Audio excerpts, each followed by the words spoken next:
सर्वांना जय भीम नमो बुद्धाय. तर आपण पाहिले डॉक्टर बाबासाहेब आंबेडकरांनी गांधीजींच्या लेखाला कसे सडेतोड उत्तर दिले.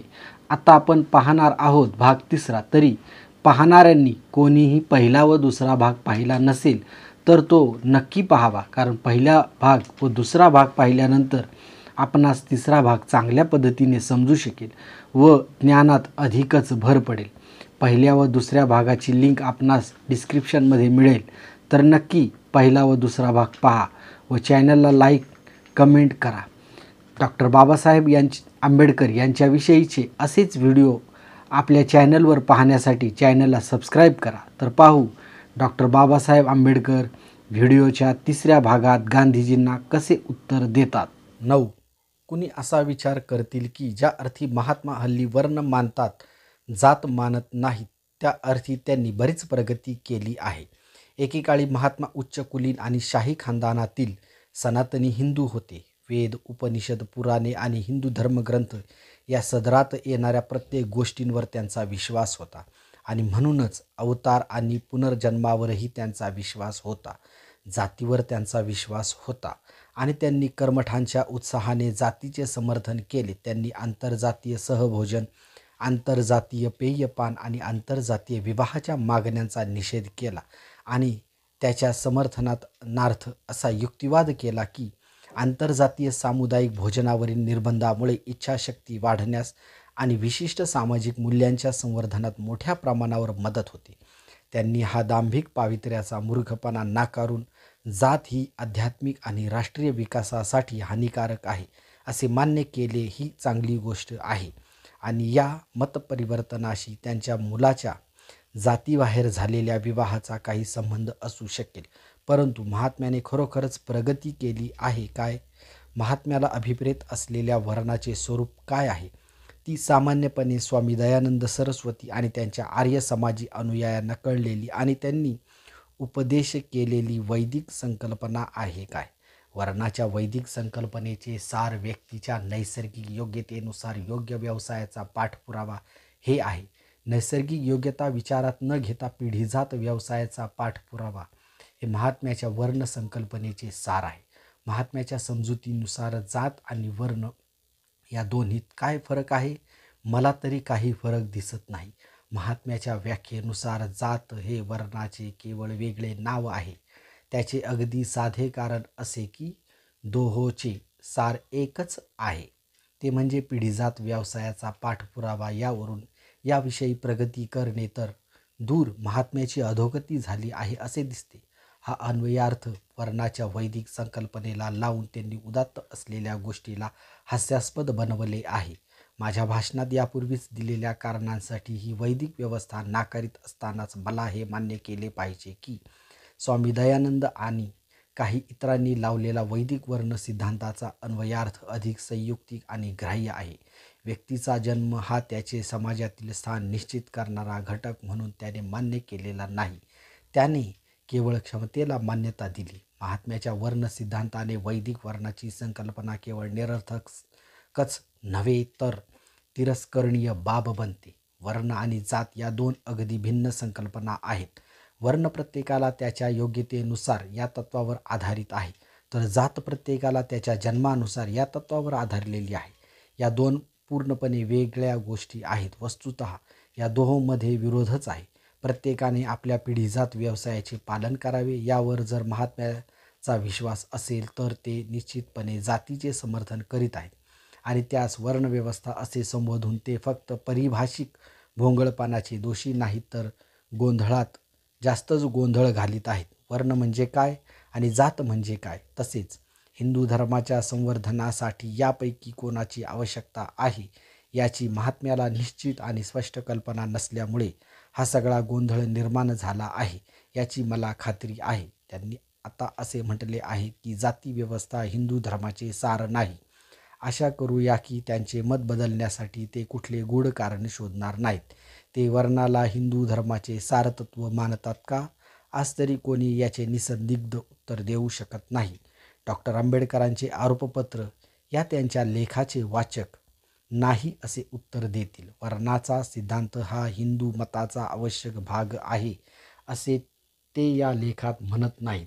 वर्णाला हिंदुत्वाचे सारतत्व न मानता ते म्हणतात, सत्यरूपी एकच ईश्वर असल्याचा दृढ विश्वास आणि मानवी समूहाचा धर्म म्हणून अहिंसेचा स्वीकार हेच हिंदू धर्माचे सार आहे, असे ते त्या लेखात म्हणतात. परंतु त्यांनी श्री संत राम यांना उत्तर म्हणून लिहिलेल्या लेखाचे वाचक हो म्हणतील.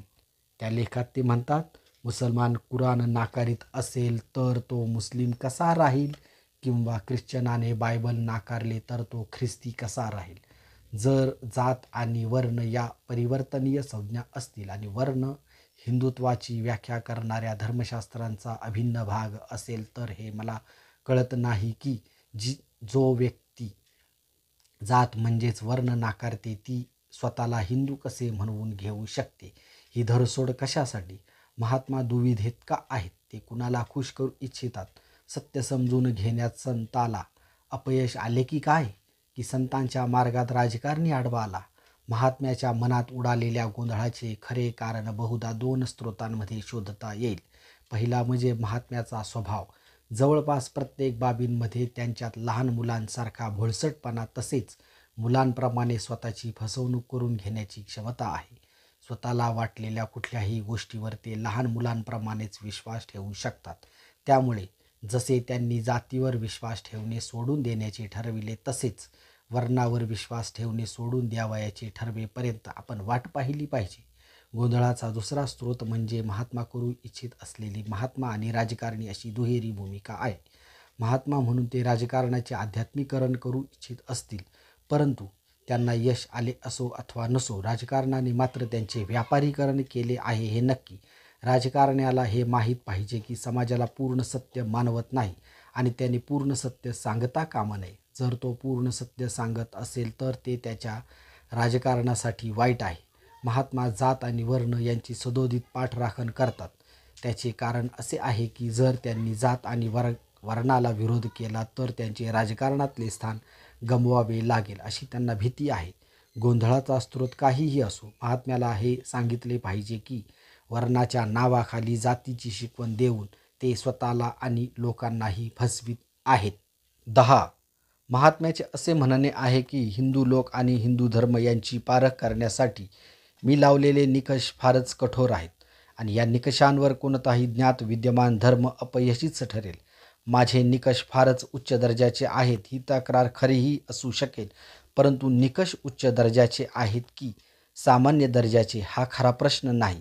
खरा प्रश्न हा आहे की पारख करण्यासाठी ते बरोबर आहेत की नाही. लोकांची आणि त्यांच्या धर्माची पारख सामाजिक नैतिकतेवर आधारित सामाजिक निकषावरच केली पाहिजे. धर्म ही लोकांच्या कल्याणासाठी आवश्यक असलेली बाब मानली तर इतर कोणताही निकष उपयोगी ठरणार नाही. आता मी सांगू इच्छितो की हिंदू लोक आणि हिंदू धर्माची पारख करण्यासाठी मी वापरलेले निकष अत्यंत समर्पक आहेत आणि त्यातून चांगले निकष मला तरी माहीत नाहीत. मी लावलेल्या निकषावर पारख केली असता प्रत्येक ज्ञात धर्म अयशस्वी ठरेल हा निष्कर्षसुद्धा खरा असू शकतो, परंतु एक वेडा अस्तित्वात असल्यामुळे दुसऱ्या वेड्याला किंवा एका गुन्हेगाराच्या अस्तित्वामुळे दुसऱ्या गुन्हेगाराला वाटेल त्यापेक्षा जास्त समाधान हिंदू लोक आणि हिंदू धर्माचे कैवारी असलेल्या महात्म्याला यामुळे मिळू शकत नाही. मी महात्म्याला खात्री देतो की हिंदू लोक आणि हिंदू धर्माबद्दल किळस व तिटकारा वाटण्याचा जो आरोप माझ्यावर केला जातो तो केवळ हिंदू लोक आणि हिंदू धर्म यांच्या अपयशामुळे निर्माण झालेला नाही. मला हे समजते की हे जग अतिशय अपरिपूर्ण आहे आणि त्यात राहू इच्छिणाऱ्यांना त्यातील अपरिपूर्णतेशी जुळवून घ्यावेच लागते. मात्र ज्या समाजात राहण्याचे माझे प्रांगण आहे तिथल्या अपरिपूर्णता आणि त्रुटी सहन करण्याची माझी तयारी असताना चुकीचे आदर्श बाळगणाऱ्या किंवा चांगले आदर्श बाळगूनही त्याचे पालन न करणाऱ्या समाजात राहायला मी संमती देता कामा नये. मला हिंदू लोक आणि हिंदू धर्माची किळस येते, कारण माझी खात्री पटली आहे की ते चुकीचे आदर्श बाळगतात आणि चुकीचे सामाजिक जीवन जगतात.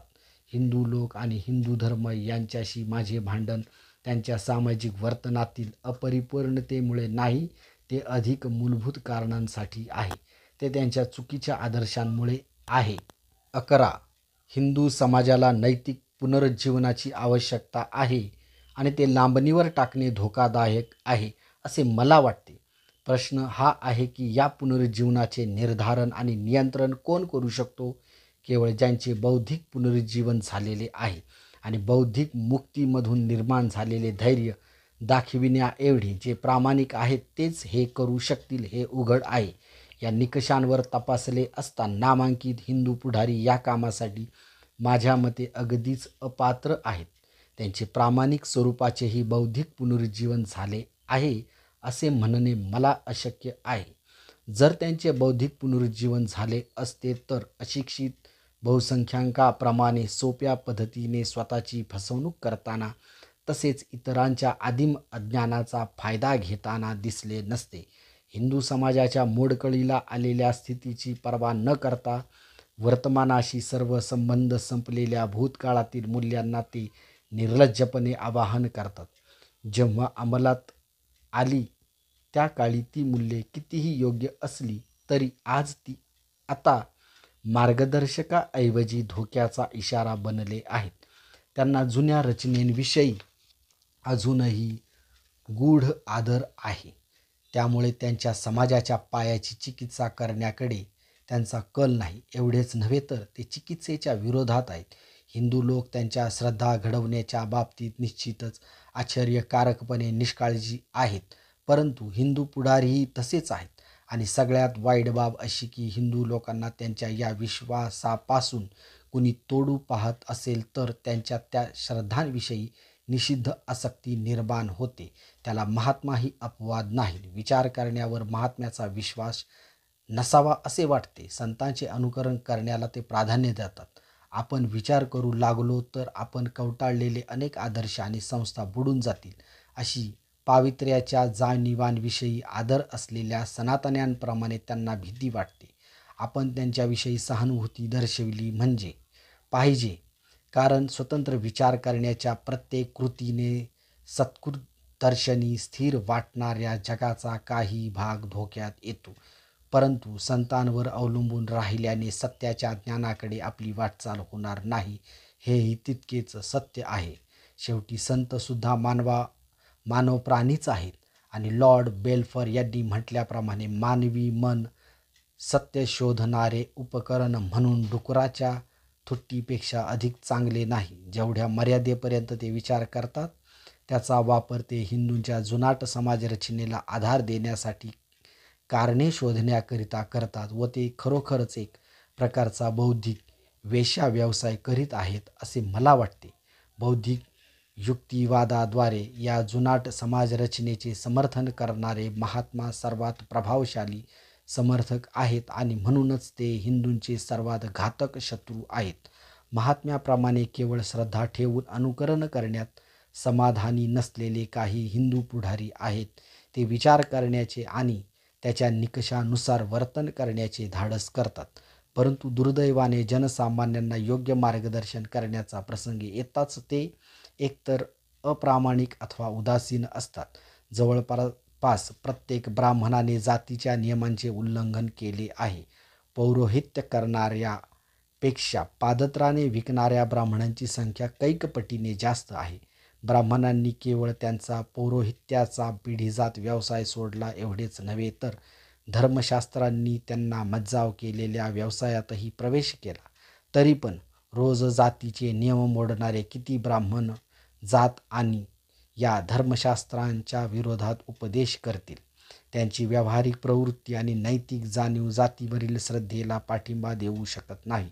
म्हणून जाती व्यवस्थेच्या विरुद्ध बोलणाऱ्या एका प्रामाणिक ब्राह्मणाच्या विरुद्ध बाजूला जाती नियम व धर्मशास्त्राचे दंडक पदोपदी पायदळी तुडविणारे परंतु त्याचवेळी जातीचा सिद्धांत व धर्मशास्त्रांच्या पावित्र्याचा कट्टर पुरस्कार करणारे शेकडो ब्राह्मण आहेत.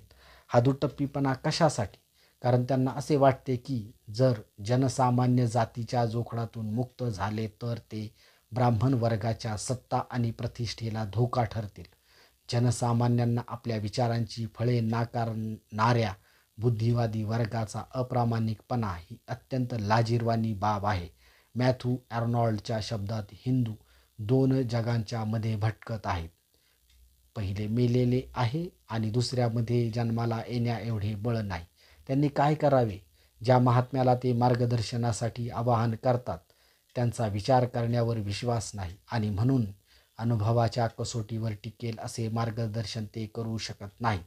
ज्या बुद्धिवादी वर्गाकडे जनसामान्य मार्गदर्शनाच्या अपेक्षेने पाहतात ते जनसामान्यांना योग्य शिकवण देण्याच्या बाबतीत एकतर अत्यंत अप्रामाणिक आहेत किंवा अत्यंत उदासीन आहेत. खरोखरच आपण एका मोठ्या शोकांतिकेचे साक्षीदार आहोत.